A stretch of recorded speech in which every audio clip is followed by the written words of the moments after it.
حرف حقیقت واصف علی واصف۔ ہمارے آج کے مضمون کا عنوان ہے کائنات اور کائنات۔ قدرت کے قوانین اور اصول اٹل ہیں۔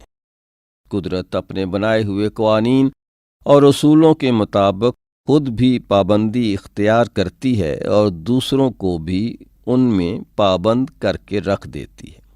اللہ کا نظام نہیں بدلتا۔ اس نے جو کچھ کر دیا وہ ہو گیا اور ایسا ہوا کہ ہمیشہ ہی ہوتا رہا۔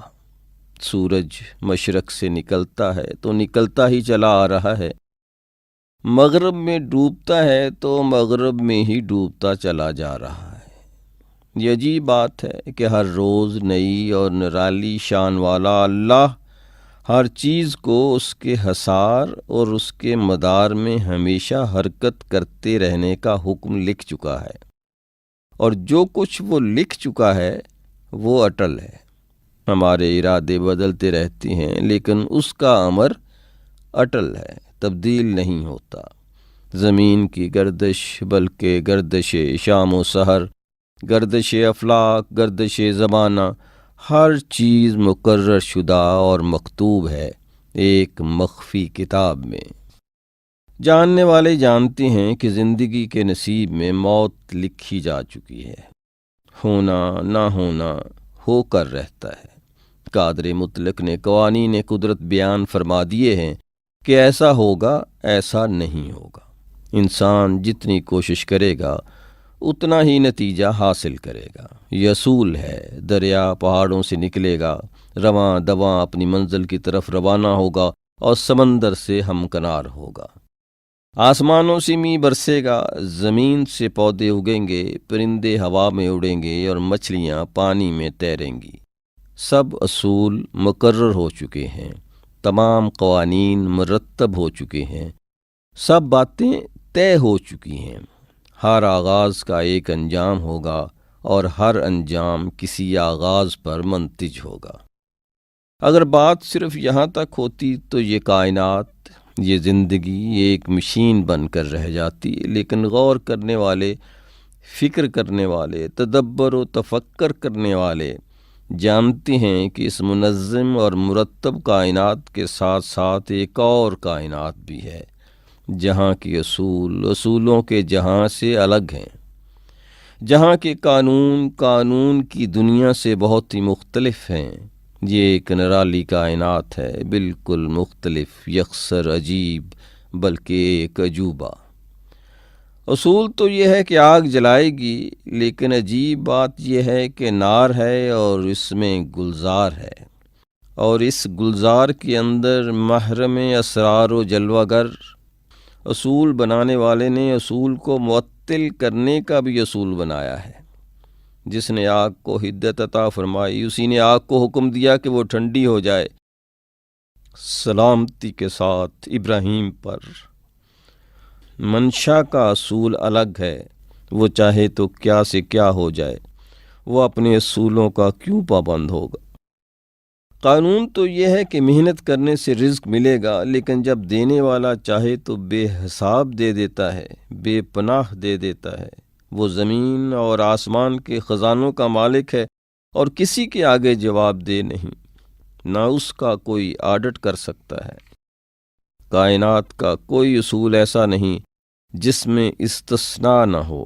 علم ہی کو لے لیجئے، علم مکتب سے ملتا ہے، اساتذہ سے ملتا ہے، لیکن یونیورسٹی یہ شیکسپیئر کا علم تو دے سکتی ہے، شیکسپیئر بنانے کا علم نہیں دے سکتی۔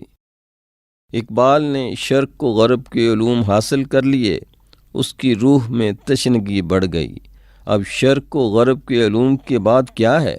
بعد تو صرف اصول سے باہر کی کائنات کا علم ہے، وہ علم جو کتاب میں نہیں، وہ صرف جنون سے ملتا ہے، نظر سے ملتا ہے، نصیب سے ملتا ہے۔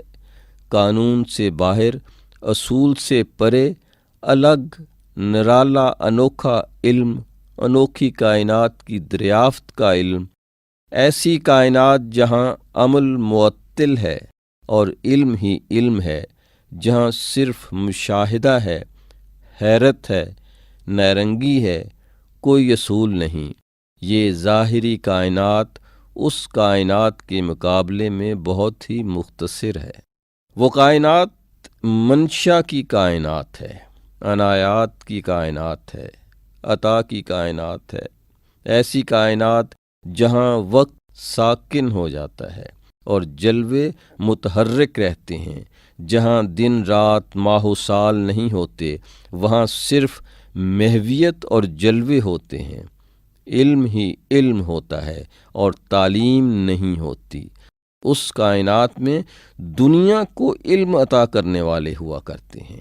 یہ علم لدنی والوں کی کائنات ہے۔ اس کائنات میں محنت نہیں، محبت کام آتی ہے، ادب کام آتا ہے، نصیب کام آتا ہے۔ نصیب کے حق میں بات کرنے سے کوشش کے حق میں بات کرنے والے خفا ہو جاتے ہیں۔ جب تک کوشش کی محرومیاں سمجھ میں نہ آئیں، نصیب کو نہیں سمجھا جا سکتا۔ کوشش کامیاب ہو جائے تب بھی بے نصیب آدمی ناکام ہو جاتا ہے۔ کامیاب کوششوں نے بڑی ویرانیاں چھوڑی ہیں اس دنیا میں۔ کوشش کو اگر ہاتھی کہہ لیا جائے تو نصیب ابابیل کی کنکری ہے۔ یہ سلسلہ بہت طویل ہے، یہ داستان بہت لمبی ہے۔ بہرحال مقصد یہ ہے کہ ظاہری کائنات جس میں کوشش اور اصول پر زور دیا جاتا ہے، اس باطنی کائنات سے قدرے مختلف ہے، جہاں نصیب اور نصیب والوں کی جلوہ گری ہے۔ اس کائنات کے بارے میں غور کرنا چاہیے۔ وہ باطنی کائنات دعاؤں کی کائنات ہے۔ دعا نصیب ساز ہوتی ہے۔ دعا ناممکنات کو ممکن بنا دیتی ہے۔ وقت بدل جاتا ہے، زمانے بدل جاتے ہیں، ناتواں توانا ہو جاتے ہیں، شکست فتح میں بدل جاتی ہے اور معزول سرفراز کر دیے جاتے ہیں۔ وہ کائنات روح کی کائنات ہے، نشانیوں کی کائنات ہے، جلووں کی کائنات ہے، محبوب کے انکشاف کی کائنات ہے، رضا اور منشا کی کائنات ہے۔ وہ مخفی کائنات اسی ظاہری کائنات کے اندر ہے۔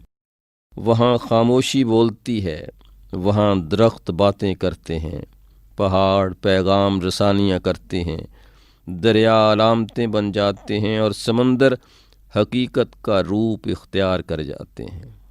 اس کائنات میں دل والے، روح والے، حق والے داخل کیے جاتے ہیں۔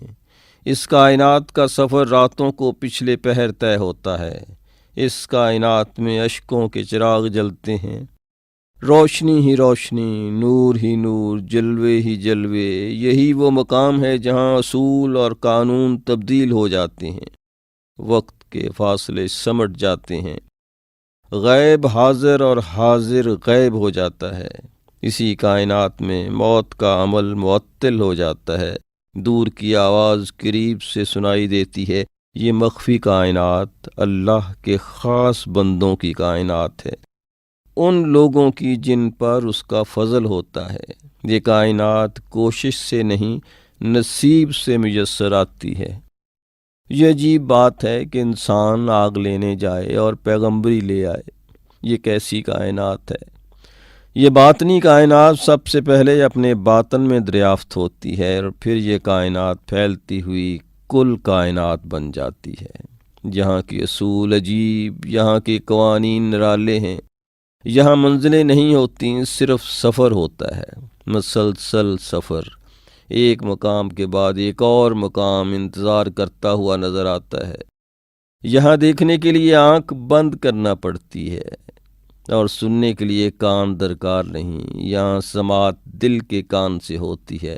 خوش نصیب ہیں وہ لوگ جنہیں اس کائنات میں داخل کر دیا جاتا ہے۔ یہ کائنات نظاروں کی کائنات ہے، ایثار کی کائنات ہے، دوسروں کے دکھ بانٹنے کی کائنات ہے۔ اس کائنات کے معتبر نام وہی ہیں جو دوسروں کے غم گسار ہیں، دوسروں کی تکالیف کم کرنے والے، خوشیاں دینے والے لوگ اس کائنات کے خوش نصیب ساکن ہیں۔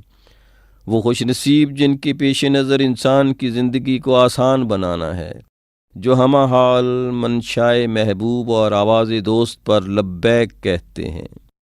اس کائنات کا دستور عجیب ہے۔ یہ باطنی کائنات اتنی پراسرار ہے جتنا انسان کا اپنا باطنی وجود۔ باطن میں ارادہ ہوتا ہے اور ظاہر اس ارادے کے مطابق عمل پیرا ہونا شروع ہو جاتا ہے۔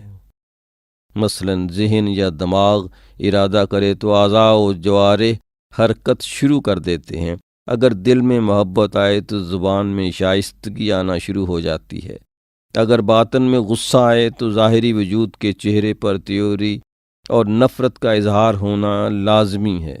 باطن مصروف عبادت ہو تو ظاہر معصومیت کا پیکر بن جاتا ہے۔ اس طرح یہ پراسرار باطنی کائنات صاحبان ارادہ کی کائنات ہے۔ وہاں جو فیصلے ہوتے ہیں وہ ظاہر کی دنیا میں ظاہر ہوتے ہیں۔ وہاں دعائیں ہوتی ہیں اور ظاہر میں تاثیریں میسر آتی ہیں۔ وہاں ارادے بدلتے ہیں اور یہاں زمانے بدل جاتے ہیں۔ وہاں مزاج بدلتے ہیں تو یہاں حکومتیں بدل جاتی ہیں۔ بس وہاں کن کی جلوہ گری ہے تو یہاں فیکون کی کار فرمائی ہے۔ یہ پراسرار لوگوں کی پراسرار کائنات سب کے سامنے ہے، لیکن یہ سب پر آشکار نہیں ہوتی۔ اس میں داخل ہونے کا کوئی حتمی اصول نہیں، بس نصیب اور منشاء الہی ہے۔ جس کا نصیب بیدار ہو گیا وہ صاحب اسرار ہو گیا۔ جس کو منشاء الہی میسر ہو انہیں آہ سحر گاہی میسر ہوتی ہے، اور آہ سحر گاہی اس کائنات اور باطنی کائنات میں رابطے کا بڑا معتبر ذریعہ ہے۔ آپ سن رہے تھے مضمون کائنات اور کائنات۔ یہ مضمون حضرت واصف علی واصف کی کتاب حرف حرف حقیقت سے لیا گیا۔ اظہر نیاز کو اجازت دیجیے۔ اللہ حافظ۔